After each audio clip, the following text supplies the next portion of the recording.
حضرت عبداللہ بن عمر رضی اللہ عنہ فرماتے ہیں کہ رسول اللہ صلی اللہ علیہ وآلہ وسلم نے ارشاد فرمایا، تمہارے اندر ایمان پرانے کپڑے کی طرح بوسیدہ ہوتا رہتا ہے، اس لیے اللہ تعالیٰ سے اپنے دلوں میں ایمان تازہ رہنے کی دعا کیا کرو۔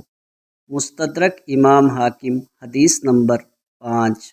حضرت ابو ہریرہ رضی اللہ عنہ فرماتے ہیں کہ رسول اللہ صلی اللہ علیہ وآلہ وسلم نے ارشاد فرمایا، جب بندہ کوئی گناہ کرتا ہے تو اس کے دل پر ایک سیاہ نقطہ لگ جاتا ہے، پھر اگر بندہ توبہ کر لے تو وہ مٹ جاتا ہے، اور اگر بار بار گناہ کرے تو وہ سیاہ نقطہ اتنا بڑھ جاتا ہے کہ پورا دل سیاہ ہو جاتا ہے۔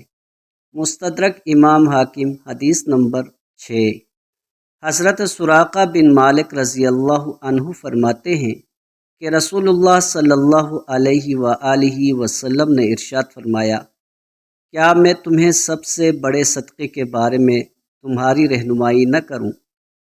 تیرے لیے سب سے بڑا صدقہ تیری وہ بیٹی ہے جو شادی کے بعد شوہر کے فوت ہو جانے یا طلاق دینے کی وجہ سے واپس تیرے پاس آ گئی ہو، تیرے سوا اس کا کوئی سہارا نہ ہو۔ مستدرک امام حاکم، حدیث نمبر 7345۔